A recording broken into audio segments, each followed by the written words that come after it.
Ang John chapter 3, verse 15 to 16 ay nagpapatunay na ang naligtas ng minsan ay ligtas na magpakailanman. Sinasabi ng Biblia sa verse 15 and 16 that whosoever believeth in him should not perish but have eternal life.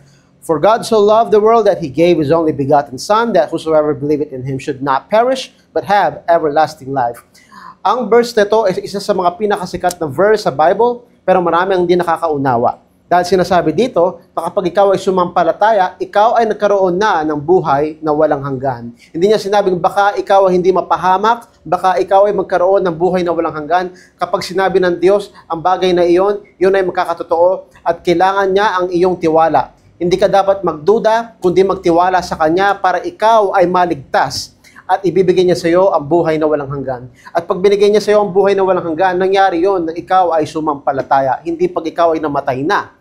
At dahil dito, pinapatunayan ng Biblia, na anumang gawin mo sa panghinaharap, meron ka ng buhay na walang hanggan. Hindi yun nakadepende sa iyong gawa, kundi dahil nilagay mo ang tiwala mo sa ginawa ni Jesus para sa iyo. At yan ang patunay na ang naligtas ng minsan ay ligtas na magpakailanman.